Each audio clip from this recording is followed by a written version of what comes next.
Ask, how often do you golf? This will be, well. Like, should I be intimidated? What's good, guys? Got my boy Phillip Ely in the car. And like I said, all quarterbacks know how to golf, so I think I might be in trouble. We're trying to find hole 10 here. But hey, bro, I'm gonna let you know there's 3 rules on my golf channel, man. 1, I encourage everybody to love Jesus. I know you do, which is why you're the homie. 2, you get 1 breakfast ball, and that's it. Once you use it, it's gone. And lastly, bro, don't do what Ricky Fowler did. There are no gimmies on this channel. You gotta finish your putts, all right? I respect that. Perfect. All right, let's try to find this hole. Watching my steps like I was James Harden. Guarding me is like guarding Jordan, you can't afford it. I shoot like Wardell in clutch moments. Regardless my opponents, I try to keep it honest as I write these little sonnets. Under wraps like my name Adonis. My daughter mixed like her name Adonis. I keep it straight as an orthodontist. Never become pompous, that's my promise. I'm conscious of the garden where my fruit tends to harvest. Yeah. Skating on tracks like I'm Sidney Crosby. So it's crazy too, man. You said you're a JT fan because y'all both went to Bama together. That's right. Which obviously I'm jumping the gun. We'll get into that discussion. But yeah, man, people will question if he should even made it, man. He didn't have a good season. But I thought he had a decent Ryder Cup, though. There's one thing about JT that people seem to forget is he thrives with being on a team. Yeah, good point. And especially the Ryder, you know, how much back and forth bickering between the two go. I mean, that fires him up the most. Yeah. I think he'd rather play on a team than by himself sometimes. He's just the ultimate competitor. You know, I'll be honest with you, Jeremy. I can't remember the last time I played golf in the fall season, you know, with coaching and football. Yeah, it might be a setup, though. You might be saying that and crushing. I'm just saying.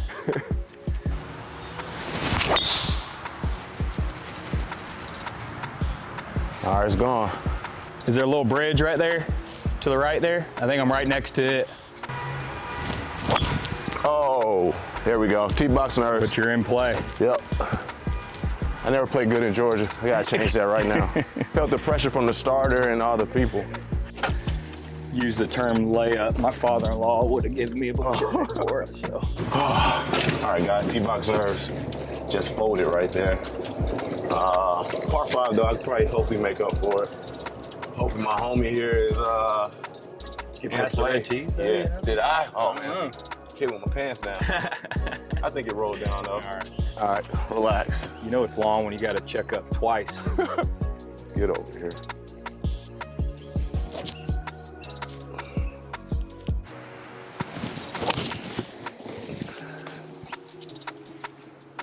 Get down. Saying. Yep. Roll down that hill. All right, that should be fine. Yep. Hey, we're both figuring this place out together. I've never played it. Yeah, bro. So obviously you're originally from Tampa, great state, and you went to Plant High School, which is freaking powerhouse. Are they still a powerhouse now?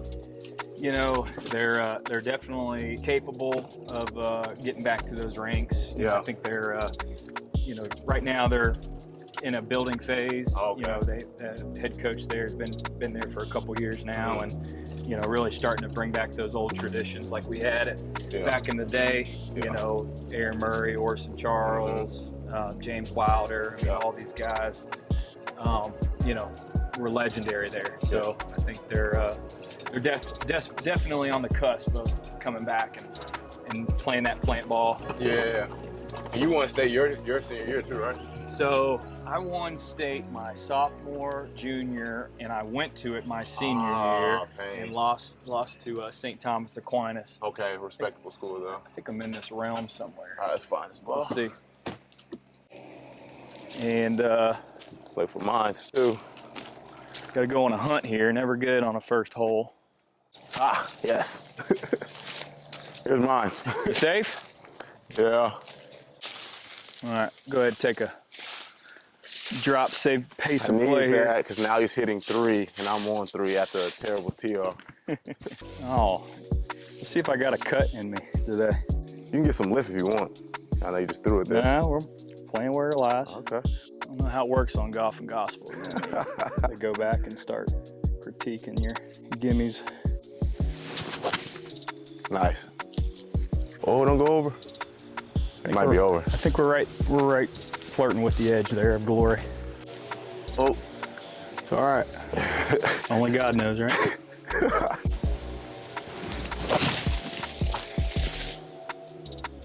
Oh, bad hit off Better the stay tree. there. Yeah. Uh-oh. Hope it's not water down there. You're getting multiple angles of this course, So which will far. be great. Great for Leanne to get all these different angles, and it'll be good for the course, I'm sure. I grew up in Tampa, Florida. Oh man, let's get this off-roading trip going. And my parents, they met in middle school. Dang, okay. And so, just talk about, love, longevity of love, man. They're the example, And so I was definitely fortunate to see them as they grew up and got to see their love. And, it wasn't always easy, but, that's, I grew up envying was those two. That's good. You got a lovely wife now, which shout out to her. I do. Shout out, Callie. See the smooth swing of yours here. That's what I'm seen hoping. On the internet. That's what I'm hoping. Pretty light. Nice. There go, ball. There we go. Let's get a one putt. This turns into a par, man. That's pretty good for me. I'm about to say. Guys, if I can make this a bogey, well, I'm hoping for a long par. If I can make this a bogey, great save. That's you? Yeah. Okay, I saw one back here. It's not you, and no one wants a Wilson ball. So. Yeah, I'll take. Shoot. Oh, you take Wilson ball? Yeah. Oh, shoot, sorry. Shout out to Wilson, I guess. Shout out Wilson. You won't be getting a sponsor from them. Absolutely not. Let's see if I got any touch today. Buried in there pretty good.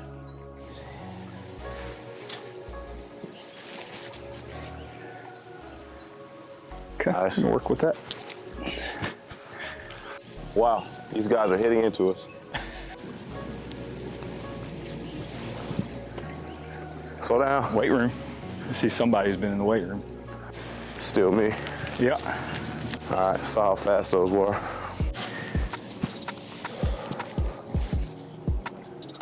No turn. Started to. I hit the old claw grip. I hope you don't mind. I found out I had the yips about 8 years ago. One of the worst things. No turn as well. From that area, not playing this course, I'll take a boat. All right, take a double. Way to finish. Man, all right. All right, so yeah, you went on to say, unfortunately, you made it to the state championship your senior year and lost to St. Thomas Aquinas.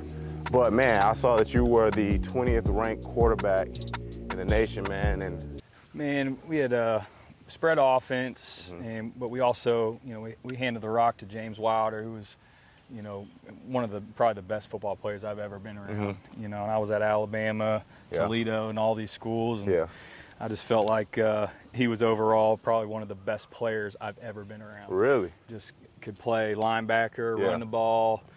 I mean, he was 6'3", 240 in high school. Yeah. I mean, it's just unbelievable. Wow. And loved football. Yeah.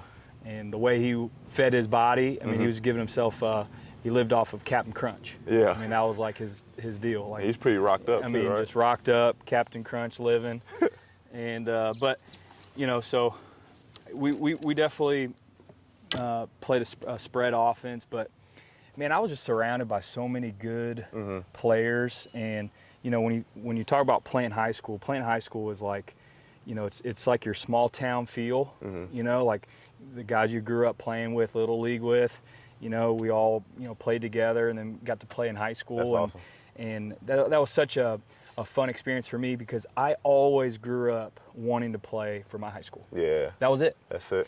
My dad had 4 brothers. They all were in the Hall of Fame there at nice. Plant. Okay. And they all went to play college football somewhere. So I was like, man, I just want to be, just like them one day. And that, ultimately got me to where I was, able to get a scholarship from Alabama and then went on from there. So, I owe a lot of what I've learned to, my family and my uncles and my dad and, just being around football so much. That's awesome, man. Let's go play his hole, too. Yep. The one thing I probably learned when I was playing Little League, my Little League coach, he'd always tell me this. He said, you know what, Phillip, if you want to play quarterback, you got to get this in your mind right here. It's always your fault. Okay. And I said, okay, I can understand that. Right. He said, no. If the punter, if he wants to shank the ball, if the returner drops the ball, what is it? It's your fault. And I said, and he told me, he said, if you can get over that now, it'll be so much easier when those things, those hard things in life, it was presented as a joke originally, but there was some seriousness. And, if you can just, have the weight on your shoulder, because that's, when you play quarterback, that's just kind of the life that you live. Everything kind of falls on you. Yeah, I had my boy Chandler Whitmer. He was my college quarterback. Yeah. He said the same thing, man. Yeah. The responsibility that comes with just playing quarterback. That's right. Different breed. That's going to be a bit short. A little fat. So I'm coming over the top. Stay inside out. That's 2 bad tee shots from us, man. I'm safe though. I can flop over that. I'd say we can get up and down from there. One thing you mentioned all my accolades in high school and being top ranked this and that, but really what it came down to, that was my identity was football. When you have identity in sport, especially football, when there's so many different variables that go into the game, I basically tied my identity to my performance. And telling the truth there. And I wasn't promoting love or servantship. It was just all was tying everything into winning. And if you weren't winning, then you were failing in life.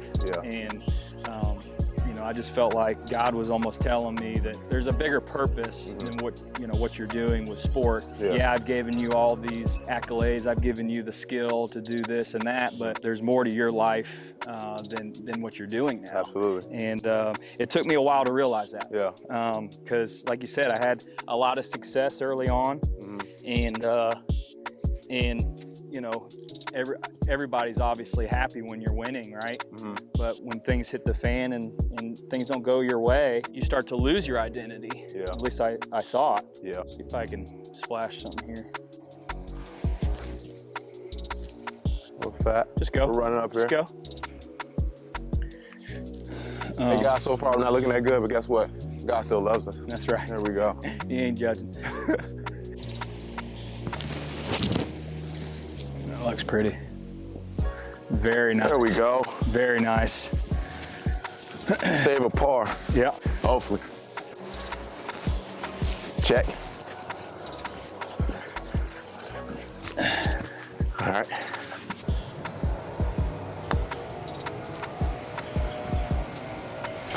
Gotta go. I'm gonna finish her out. All right, go I'm ahead. tired of looking at her, if you don't mind. Her, I mean the ball. All right, bogey. That'd be a dub. Oh, double, okay. Ah! Being soft, bro. All right, bogey, dang it. This club looks like it's for a 6-year-old almost. Well, I like it because I like putting like Michelle Wee. Oh, okay. Yeah. So I like seeing like the level of the green. You go all the way down there. All the way down there. But yeah, bro, so yeah, you start off Alabama. Like, how was it, playing for Saban? And it's just crazy thing in high school, like when people get a Bama offer, it's like, yo, you got a Bama offer, man. So like, what were your emotions towards that? Yeah, even my uncle still can't believe it. They're all Florida Gators. Ah, okay. And I think they still think I betrayed them. But no, I mean, it was a really unique experience. I mean, getting that offer from Coach Saban, it was right before my senior year, and here's something too that's pretty unique. I owe a lot of, my success obviously to my high school head coach. Yeah. And he took me to all my visits. And, my parents never came with me on my visit. Right. And I think they just put a lot of trust in him, knew that he had a lot of the experience, around this recruiting deal, and really just put it all in his hands. Yeah. And I wouldn't be here without my head coach, just all that he'd done for me, and just kind of grooming me into the young man I am today. Surreal experience, for sure. And it's funny, here's kind of my story, how I got an offer there. Yeah. They wanted me to come up for a camp, and so I came up. This was when Jim McElwain was the offensive coordinator. Yeah. And they said, well, just come up to our camp. And I was doing a little circuit where, I think I was going to LSU and Clemson, I think at the time. Yeah. I can't remember exactly where, but it ended up falling. It was a kicking camp Wow. for Alabama. You can throw at any camp as long as they have a camp. Yeah.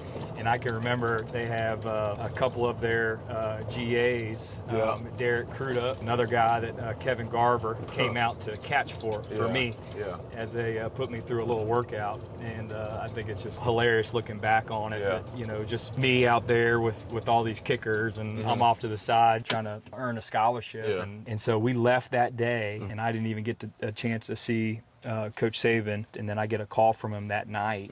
And you know, extending the offer, and it was just surreal. Yeah. You know, any advice that I give to, you know, high school kids is just enjoy it. Yeah. You know, because a lot of, you know, especially now, you know, they'll get so tied into, you know, the offers and this and that, and they really just lose fact that, you know, you're on a team, you're with your brothers. This is probably the closest knit group that you'll ever be a part of. I say it's the last time that it's innocent too. Yeah, for sure. Yeah, Absolutely. It's totally pure, and everybody's fighting just, you know, for each other, and you know, blood, sweat, and tears. And when you go to Alabama, you know, obviously you're at a place where holding winning at a high standard, right? And I think that's a good thing. You know, I don't think that's a wrong thing at all. But, you know, you definitely lose maybe a little bit of the relationship a little bit. I had my opportunities to go out there, and I didn't take advantage of it. Got room here. At least you can see the pin on this one. Yeah. Nice. Nice. Crushed. Wow. Don't have a lot like that, so hey, fairway hit. Hey, she had the wrong angle. You should have had it. Well, we'll see where I'm hitting from, so they'll know. Right, They'll know. Ooh, nice. Way to draw that. Sit, though. Sit. I hope it's room to the left. Yeah, we'll see if we. What brought you to Connecticut out of high school? Great question, man, because everybody's wondering, like, why'd you go to Connecticut? Now, at the time, Big East Conference, bro. Big East Conference was a dog, one. Two, I wanted to go to school that had an automatic bowl bid at the time. Big East did. And, bro, UConn was a good school, bro. Like, I remember my senior year, I was already committed. But, like, they beat South Carolina, like, in the Papa John's Bowl. And they were ranked at one point, and just what, at the time, what Randy Elsa was doing just made it very attractive to go there. And on top of that, they kept comparing me to this guy named Marcus Easley. This Marcus Easley went on to play in the league for 7 years as a special teamer, which is what I did in the league, too. I had to say that was both our goal, just to be special teamers, but I mean, it worked out that way. But I was super successful there, and like they were a good program. They were beating SEC teams, beating some Big Ten schools, and it's just like, man, it's a very underrated program. But like I said, I wanted the automatic bowl bid, you know, and my freshman year, I redshirted, but we went to the Fiesta Bowl, which was awesome to win the Big East, go to the Fiesta Bowl, and we fortunately lost to Oklahoma. Yeah, man, it was a great pick. And I had other offers. I had a lot of Conference USA offers, and West Kentucky and stuff is in, and Louisiana Monroe. I had offers from there too. And then I started to get some other ones like Cincinnati, and Maryland tried to jump on me late, but I was like, I wasn't a priority. Yeah. So I ended up going to Connecticut, you know, doing pretty well there. Well, now, you know, and I was in this space as a recruiter. Yeah. I mean, you had to have some type of relationship with the coach there that made you feel comfortable. Yeah. I'm gonna get to that. I'm gonna get to that. Because it couldn't have all been just about bowls, and because everybody can make bowls, but. Yeah. He about to say pace of play. Yeah. Yeah, I know.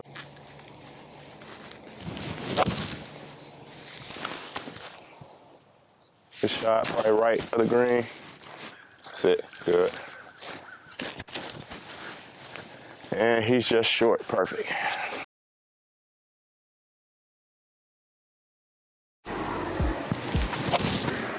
Oh, ugly. I know my face was open. You know what? I'm taking a breakfast ball. Uh-oh, you haven't taken yours yet. Dang, drawing. Too much. That's better, but still trash. When'd you start playing golf? I would say 3 years ago, but I started taking it more serious since this first year, which not saying a lot. 3 years ago? Yeah, but it's like my buddy just invited me out and I was just trying to hit.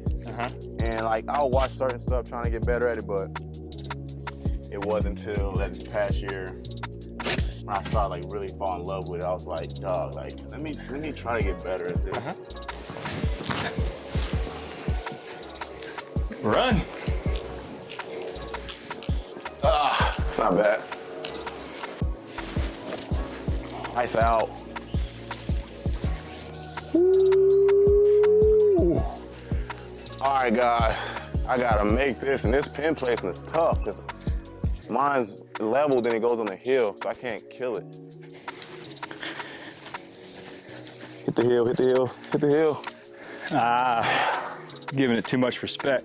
That first one was fast. It was? Yeah. Get in. Go ahead. It's a bogey. Go ahead. It's good. Nice. Yeah, we got a little off track there. So obviously the beginning of your college career, you started off at Bama. But man, you ended up transferring to Toledo. And what was your decision behind that? Yeah, it's a good question. So, you know, we kind of were talking a little bit about identity. And, you know, up until that point, I've had a lot of success, right? You know, in high school, and then, you know, getting an offer there at Bama. You know, got to be learning the game from A.J. McCarron. And actually Phillip Sims was there as well. And, you know, two really, really good quarterbacks. And just got to really sit back and learn the game. But, you know, I started to play football out of fear. I wasn't playing to have fun anymore. Wow. I hear that. And I was playing not to mess up. It was probably about a, you know, year, maybe a year and a half. You know, I was kind of battling the spot with Blake Sims. I remember him. You know, eventually didn't win that battle. And, you know, so I asked Coach Saban if, you know, get my papers to transfer. You know, I just needed a restart. And really find the love and just that warmth that you get, you know, especially when you're in high school, you know, band of brothers, that kind of thing. And that's what I thrive on when everybody's already at an elite level.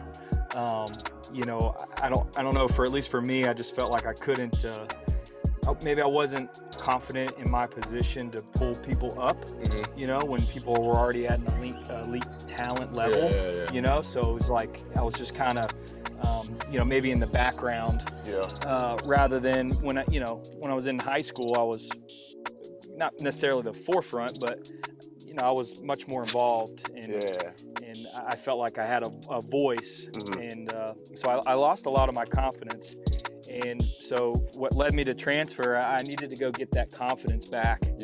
And, you know, it's kind of crazy timing because I had just met my wife, you know, then you know, just friend, and, you know, we were getting to know each other, and I, about a couple weeks later, said, you know what, look, I'm sorry, but, you know, I want you to go ahead and just forget about me, because I don't do long distance. And I've had friends do it, and it just never turned out great. And so I, you know, I told her, I said, look, just forget about me, and, you know, I'm going to go do my football thing, because that was my identity. You know, because I wanted to feel that feeling of winning and not feeling failure. And, you know, so I met Coach Campbell, who's now the head coach at Iowa State, Matt Campbell. He was my head coach there at Toledo, and, you know, a lot of the same attributes as my high school head coach, Coach Campbell had. You know, just very warm and welcoming, always an open door policy. I just had that sense of he had my back type of deal, and I felt like this was home. So that's why I chose Toledo. That's a great feeling, man. Someone said one of the best feelings in the world is to be wanted. So the fact that you said you felt like home, and you felt like someone had your back, man, great feeling. I definitely understand that. Driving range verse of the week is Mark 8:36. It says, "What profits a man to gain the whole world but lose his soul?" Think about that. But there was definitely a low point. I definitely was blaming a lot on God, like, you know, why would you take the success away from me, and where are you trying to lead me? You know, where are you trying to take me? I hear that. So there was a lot of uncertainty. Sit down now. I'm good. Probably right edge. Perfect. Perfect. Nice. It's 2 fairway hits with a driver, which is a rarity for me. That's nice. On a course you never played? Of course, never played. And the starter sitting right there, just look out. That dude's a funny guy. He is. Ah, man. See if I get a clubhouse kick. 2 good drivers about me, what I'm very excited about. But man, one thing you just said though was, he was like, man, Lord, why would you take the success from me? However, you had a really big successful moment at Toledo. You guys upset it, I believe, number 13 or number 18 Arkansas that year. Man, tell me your emotions with that and your mindset going into that game before this starter tries to yell at us. Yeah, so, you know, leading up to that game, you know, obviously underdog story. You know, I played against Arkansas at Arkansas when I was at Bama when, you know, I was coming in playing mop-up duty. Yeah. So I've already had the kind of wow factor of being there and doing that. So really it was strictly business for me. And then, you know, we basically caught wind that have a concert for after our game. So we actually didn't play in Fayetteville. We played at the Memorial Stadium, I want to say, and that's at their capital in Arkansas. Yeah. So once a year they'll play a game like us, you know, kind of a gimme game, if you will, and they'll play it at their state capital stadium. Yeah. And so we caught word that you know, they were gonna concert after, and we heard that the coach was gonna leave a bus behind, you know, for some of the players who, you know, wanted to stay back for the concert. And that just set us off right there. We're just like, you know, we're not coming in being the show pony. You know, we're going to come in and beat their behind. So we definitely took it to heart, and we just kind of went in like, you know, it's us against the world. Yeah. And that was kind of our theme that year. It was like Toledo versus everybody. Yeah. You know, got to the game. I can still remember the first drive. You know, I threw a deep pass down the right side to kind of get us sparked. And then, you know, I played with Kareem Hunt. That's it. And so, you know, we got to hand the ball off to him a few times. And that seemed to really get us going as well. And, you know, we went down there and scored. And it was just kind of like, you know, what's going on here? Yeah. During the game, you know, we kind of got flowing a little bit, and, you know, defense was just doing unbelievable. You know, they had a big running back. Their offensive line probably averaged 6'8", 6'9", just sit right there. You know, we were definitely the underdog, but we fought, man, and once the clock hit 0, we just stormed the field. And, you know, I can still remember, you know, my lineman, you know, embracing with me after the game and just saying, you know, we did it. And, you know, so it was really awesome. It was just fun to be a part of, and I'll never forget those moments. That's amazing, bro. I hate this lie. I know. Here, you can move it over a little bit. I'll keep it honest. All right, keep it honest. Oh, man, I got a glove on. 317, so just hit it straight. Yeah, there are no albatrosses. I'm about to say, we ain't getting the ball on them, too. Oh, bad lie. All right. Oh, that hurts. Oh, gosh. We're getting there. I'm rushing because of this stupid starter. Go. Gotta go. This guy's killing me, man. What'd he say to you?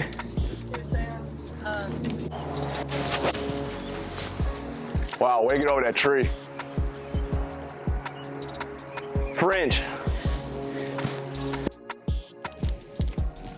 Very nice, very smooth. 3 years. I was gonna roll more. 3 years. Come on. 3 years. Hey, it's last year I've taken this serious. It's unbelievable. Been playing this sport my whole life. I feel like if you're a quarterback, you're required to play. Yeah, it comes with it, right? Yeah. There's a lot of grass there to go through. A decision to putt? Yeah. I don't got the touch right now. You just had a nice bunker shot, man. Yeah, well. Okay, see that speed? All right, you can finish that, sir.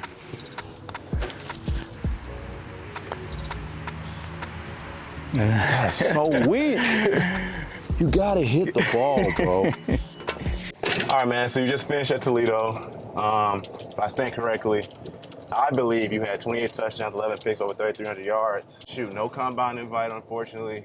And also, oh, she's about to hit us. We're good. Thank you.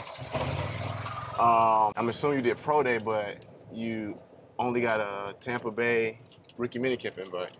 Yeah. So right off the bat, went to Tampa Bay after my training, and you know, they had 4 on roster already at the time, and so it didn't work out there. And then a week later, I got invited to the Titans minicamp as well, and then did that. That was with Coach Malarkey when he was there, you know, to kind of give you the history. So when I went to Toledo, you know, we talked about kind of the ebbs and flows of you know, really life, but you know, how after you know, Alabama was kind of searching for my identity, ended up finding it there at Toledo in 2014. Got named captain, which you know, I think is probably one of the most you know, important roles that you know, somebody can play on a team, is being a captain. And so once I got that, the second game of the season, we were playing Missouri at home. I ended up tearing my ACL and my labrum in the same game. And on 2 different plays. And you know, there was a time where I was running and fell down. My shoulder came out. I couldn't clap. We were a clap offense. And I told Kareem Hunt, I was like, "Hey, can you clap for me?" And so as soon as I caught the ball, I handed it to him, and it popped back in place. And so I was dealing with that. And then third quarter, did another move outside, and I tore. So I was just gonna go into basically, you know, I had it right there in front of me where, let's see how distance. And we're good because they're right there. 168. I got some complaining to do, guys. So this star's been rushing us, right? Making us hurry up. Look where these guys are at. You point the camera that way. Right there. So, for all you guys are out there watching, please, 1, like, subscribe. And 2, it's not us, man. It's not us. So since we still have time, you can continue talking about, so I think where we left off at is you said you had clapped. Well, you couldn't clap. So you had Kareem Hunt clap for you. He clapped for me, and then I kind of caught the ball in my stomach and handed it off. And as I'm handing it off, you know, my shoulder gets popped back into place. And, you know, I'm good, and just kind of shaking it off. And and then, you know, next quarter, I go make a scramble. I'm cutting, and then it feels like you know, like you're crashing a can. You know what I mean? Like in your leg. So it didn't hurt. It just was like something's off here. And I got up and I played the next play. And I took a drop, and as soon as I planted my foot, I gave out and I fell down, and that was a wrap for me. Was that your junior year? That was my junior year. Okay, yeah, because I said senior year.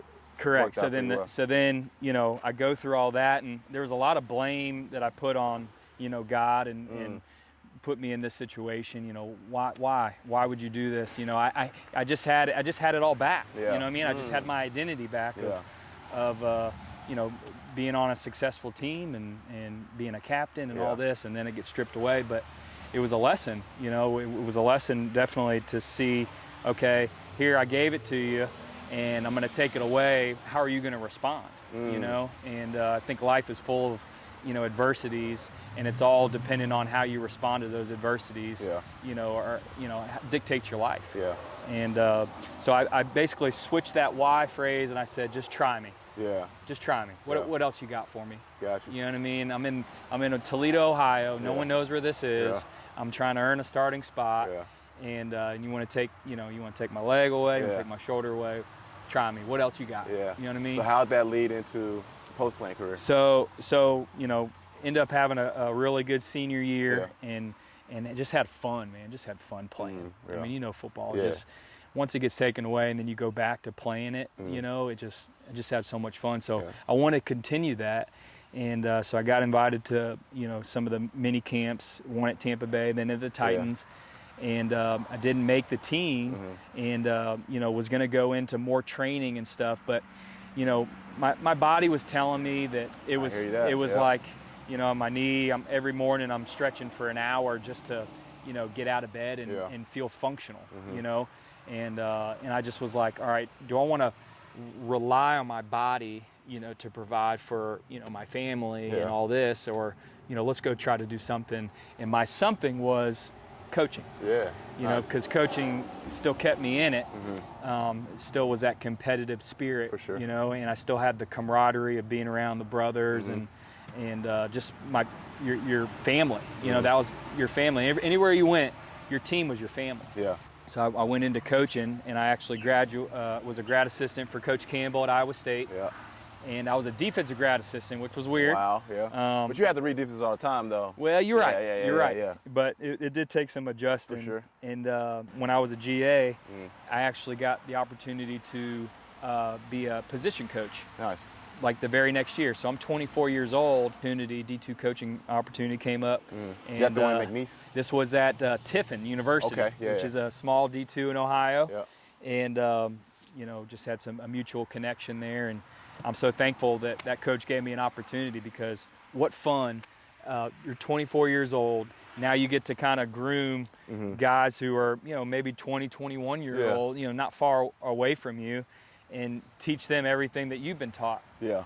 And they're, listening to you and taking everything in. And I just felt like it was one of those ultimate positions where you had all the influence, and I was hooked. Yeah. I was hooked. I mean, I love the, just the responsibility. Yeah. And like I said, I wanted to be like my head coach. And the one at at Plant. Yeah. And I felt like this was the step towards that. Gotcha. All right, see if I can take the step toward making a birdie. Let's go, baby.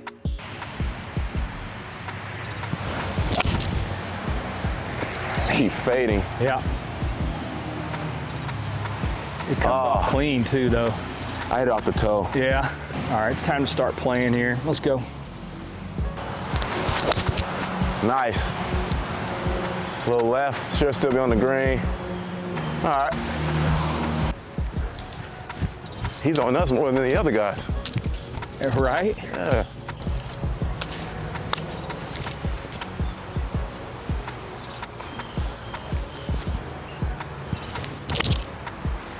Sit down.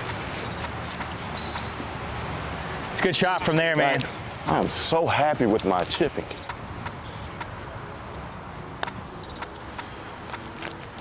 I didn't hold back, though. All right, let's get a long par here.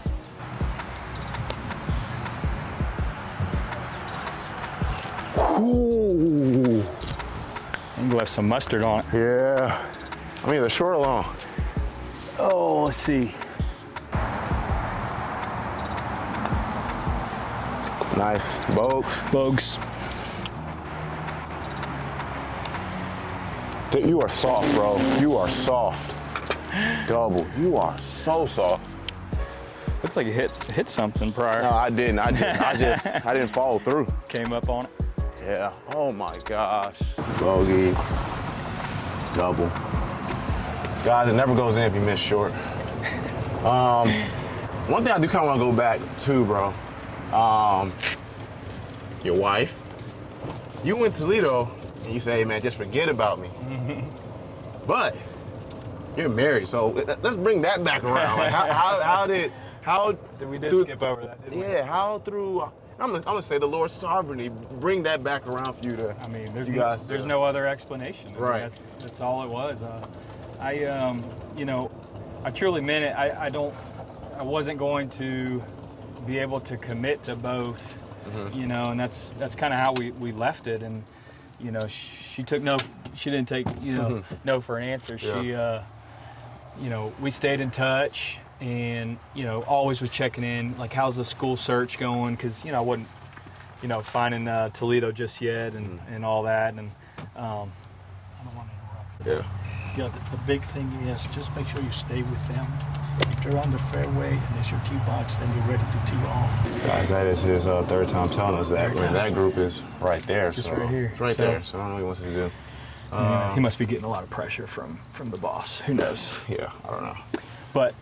So anyways, Callie plays a really important role in all of this because, she was there for me when I had really two of my lows. Was one, transferring, trying to find my identity, and then second was finding it, losing it because of injury, and then being back in that same feeling of, you know, well, my identity isn't winning, it's in performance, it's in sport. It's not, you know, it's not relationship, it's not love, it's not serving, you know, and that's ultimately what, you know, she taught me. Amen. Was that, you know, it's the bigger picture here is, you know, you get to go play, you get to meet and affect a lot of, you know, different people around you, and you know, she said I'll be there every step of the way. So, man, that's awesome. I don't know how I became so blessed to have that, but you know, I'm certainly very thankful for her, because, you know, we transitioned into coaching, and to be a coach's wife, man, I mean, it's a different breed. You know, it's a different animal, and you know, for her, we moved to 5 different states, 7 different schools, and this was all in the matter of, you know, 7-8 years. And when did you guys get married? We got married in 2018. When I was a coach at Tiffin University in Ohio, and you know, we had our first Raylan in 2019, a year later. And, you know, we've always, you know, loved kids. She's an amazing mom. I've learned so much from her, you know, and she had an exceptional mom as well. Shout out to the mother-in-law there. Nani. So we worked well as a team, for sure. That's good. Nice. That was smooth. Bro, this is crazy. I hope I hit the starter. I know, right? That was very unChrist-like of me. Somebody cut that out. I just show how I fall short right there. Slid on it. You want to take a practice ball? Yeah, absolutely. Yeah. Absolutely. You gotta know your rules, First man. practice. The rules to the channel. I do want to take the time to say shout out to my sponsors. I don't have any sponsors. You won't be having Wilson, that's for sure. I won't be having Wilson.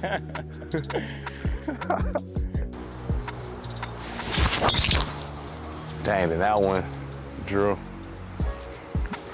Stay back, and then don't stay back. He said just started golfing 3 years ago. I've been golfing the whole life. I'm about to say, yeah. But I do it pretty consistently though, which is kind of like a love-hate thing, because like, I'm like, bro, you guys see the fruits of my hard work at some point. Yeah, right. But then it's like, all right, I mean, yeah, he just started golfing, so there's some grace there. But people who are my friends that do watch it, they do give me a hard time just poking fun at me. But one day, I'm gonna come out here and I'm gonna put one on tape. I do a lot well when I'm not recording. I'm about to say. Yeah, I'm cameras off. I'm sure. Obviously, I will not be playing it in the program anytime soon. One of the other worst feelings is reaching to your bag to get a fresh sleeve. Fresh sleeve. Fresh sleeve, man. It's kind of, you know, revitalizing, actually. Maybe I can start over. Yeah. It's like that first sleeve didn't work, but this one will. This is the sleeve that works. This is the sleeve. Oh. All right, roll, run. All right, where are we at from here? 112. Give me a nice little gap.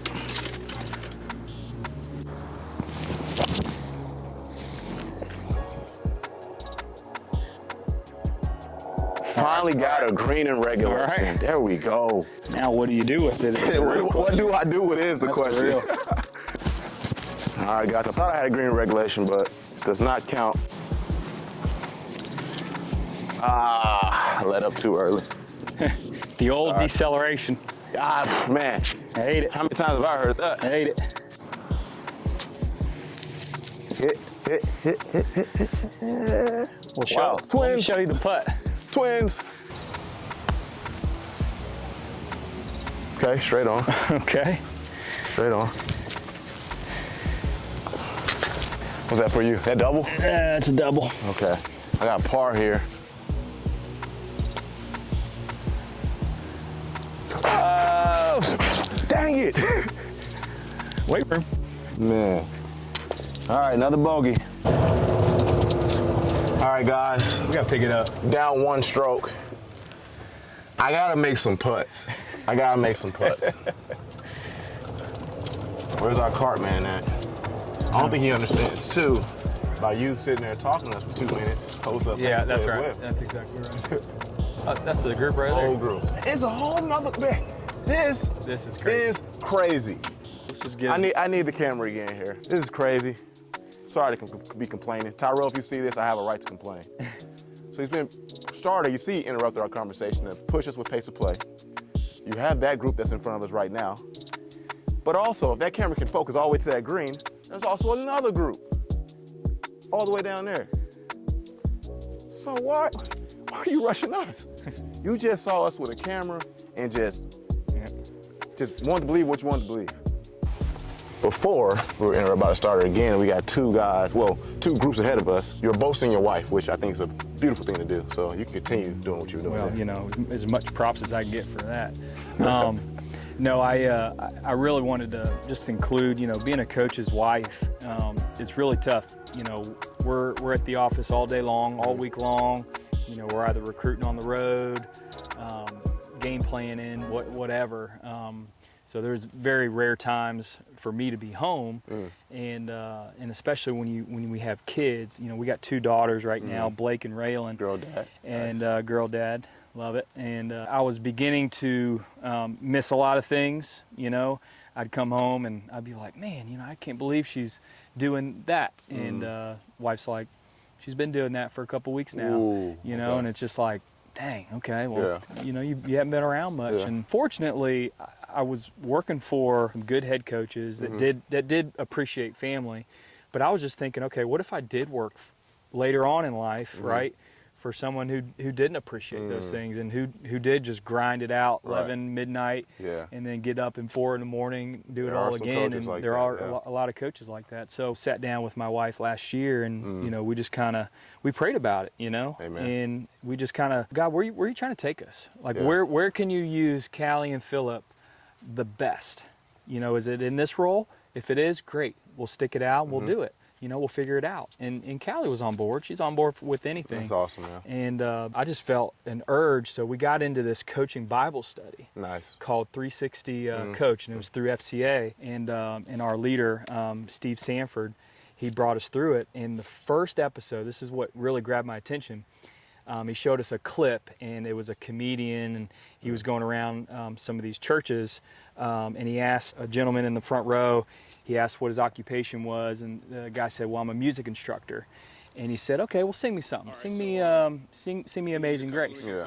And so, you know, he sang it, and he sang it in the proper, you know, Amazing Grace, you know, did all the right, you know, form and everything. Yeah. And then the comedian's like, all right, hold up. Sing it to me like you just lost your mom. Oh, wow. And you're living paycheck to paycheck. And, you know, you got a brother in jail, like all this type of stuff. And he just like, you know, just like the feeling of it. And you got to watch the episode. It's amazing. It just moved me. But it just was basically saying, what's your why? Yeah. You know what I mean? What's your why in doing life? Yeah. And I struggled to answer that question. My why was, you know, I wanted to give what my coaches gave to me, and I wanted to give them to my players. And I felt like I wasn't doing that. Yeah. And, you know, a lot of that falls on me and my decisions.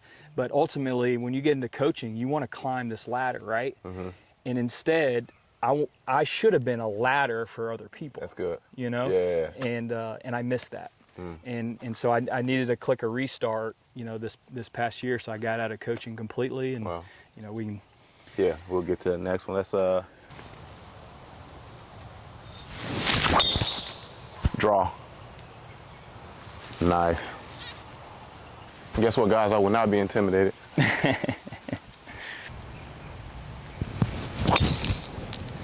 Nice. Okay. Yeah. You'll be hanging around the right side there. Man. Be about 30 yards short of me, but that's fine. I hit the ground a little bit. So you just got out of coaching. But, bro, I mean, you're now a quarterback trainer. I think you said you trained up at Chip Smith's place. Yeah, so how has that transition been for you? And on the second part of it, how do you walk out your faith while training these kids? Yeah, it's a great question. So, you know, My wife and I, we actually started this company together. It's called Elite Sports. Nice. And ELYTE. Okay. Little pun on play on words there. Yeah. And I wanted to do something where we could do it together. And so she trained softball girls. Nice. And I train quarterbacks. And you know what I get out of it is, you know, I'm kind of going above and beyond. You know, just being a trainer. Like I want to be responsible for making you the best version of yourself. You know, I don't want to make you the next Baker Mayfield or you know, Caleb Williams or any of that. I just want you, okay, Jeremy Davis. I want you to be the best Jeremy Davis you can be. You know, and I want to get that out of, you know, each one of my clients. And in order to do that, you got to first start by, you know, developing a relationship. For sure. You know, For sure. and getting them to trust you. You know, and so hopefully I use all my experiences from playing and coaching, recruiting, you know, to kind of, you know, teach my clients, you know, hey, this is what they're looking for. Yeah. And not only that, but being a captain of a football team, you know, I feel like that holds weight than anything else. It would be more concerning if you're the quarterback and you weren't the captain of the team. Yeah. And that's not meaning you got to be a raw guy. For sure. It's just got to mean like, okay, hey, people got to listen to you. They got to be willing to follow you and trust you, and you know that you're the right fit for the job. And you know, so I just feel like in order to be that captain, though, I mean, what did God do back when, or Jesus did when back in his, you know, when he was walking on this earth, was he took the back seat. Yeah. You know, the symbol of the cross, you know, basically, hey, I've got a different approach to things. It's the, hey, I'm not gonna be the guy at the front and the guy that you're praising. I'm the guy in the back. I'm amongst you guys. Yeah. You know what I mean? So me being a quarterback, I feel like it relates in a very similar way where, okay, yeah, you want to be kind of the top dog of the team and the leader, but you know, do you really have a relationship with the third, fourth string guy? You know? I think some NFL quarterbacks need to hear that. Yeah. You know, there's no one more important than the other. You know, we're all on this level playing field. Doesn't matter how much money you make or any of that. So I just took it upon myself to, you know, kind of be that example. Just, you know, develop relationship with my teammates, love each other, be a servant. For sure. You know what I mean? And that's what Jesus was. And you know, so I think each and every day, if we choose that, right? My pastor at my church, he put it to us like this. What about in this situation if you chose to be second or if you chose to not win? Yeah. Right? Think about, like, you know, arguments you might have with your significant other. What if in that moment, okay, as much as you want to prove them wrong, right, that you just said, you know what, okay, you're right. You know what I mean? Or yielding to the Holy Spirit. You win. You know what I mean? Like, and I'm not saying we don't ever have to put up a fight. I'm not saying that. But Jesus was the perfect example of the one that, you know what I mean? He wanted everybody just to be loving and to, you know, make circles, not lines. Yeah. You know, and God, Jesus had the biggest circle of all. Yeah. You know, that's he encompasses all of us.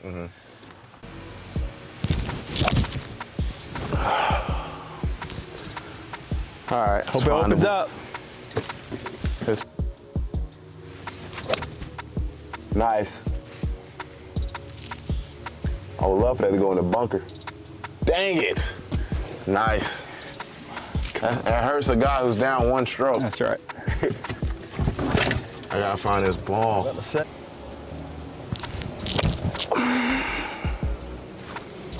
Wow. Yep. Just like me to fold it, man. Throw a pick in the red zone. Don't do it. Still the second half, coach. Go in. I'll say you trying to shoot a jumper there. Shoot. Lean's about to catch this one right here going in. Come on with it. Come on with it. Come on with it. It's for birdie. Setting them up for a birdie. Wow. Oh, dang it, dog. I needed that.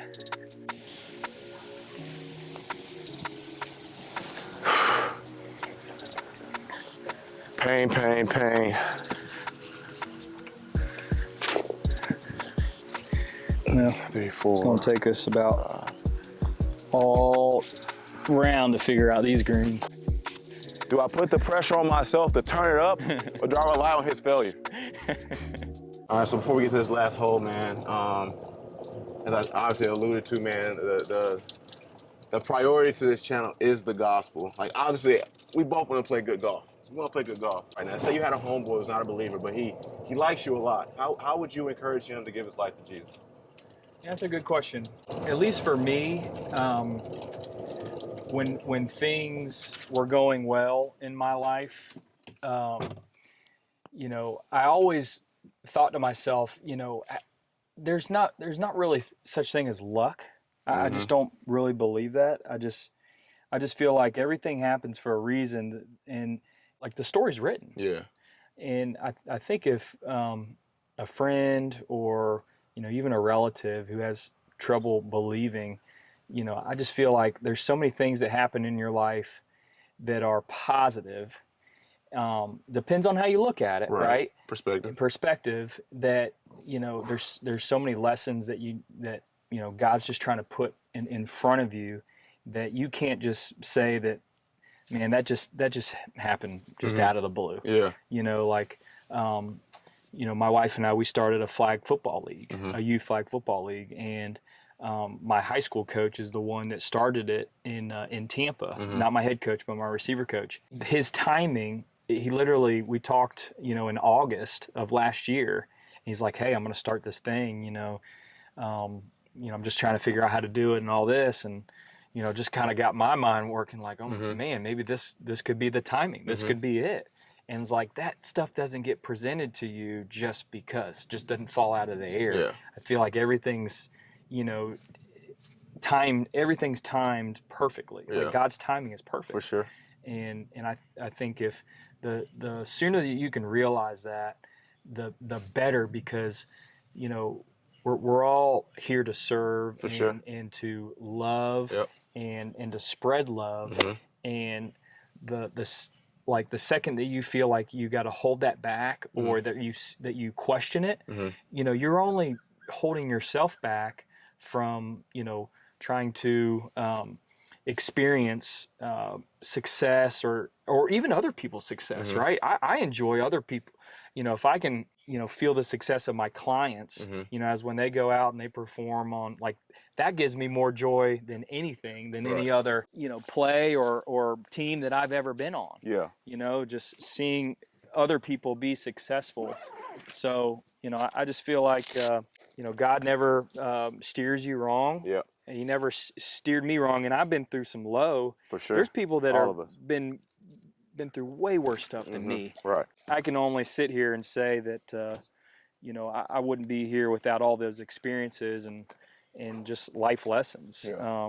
And I just feel like he set those up perfectly in my life, you know, to get me ready for now. You know, will that help somebody? I don't know. But I just feel like, you know, there's definitely people out there willing to listen. Yeah. And everybody has a story. Yeah. Everybody can relate to, you know, everybody's different parts of life, right? This whole cycle of life, everybody's going through it the same as you and I are, you know, like you're about to enter a marriage, you know. And, can't wait. And I mean, that's just a life in and of its own, you know, just the bond between you two is special. Yeah. You know. I would say also what's special is the tee box is yours, so I need to. Well, I'm not leading this off. Well, it looks like we got the old dog leg left, or I don't know if that's middle or not, but. And he just crushes one. You know what that is? That is when it's a 4-minute offense and you need a first down. Yeah. And you get the first down, you get to just take a knee. Now I'm just gonna take a knee. Hopefully not, but we'll see. I'm just glad it turned on when it did.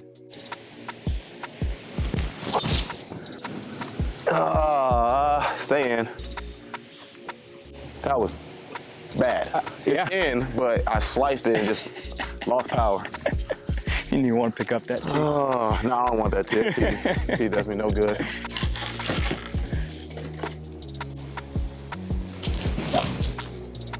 Shoot, close the face. Nothing like seeing a downfall. Oh. Just playing for my family at this point. Can't believe I folded like this.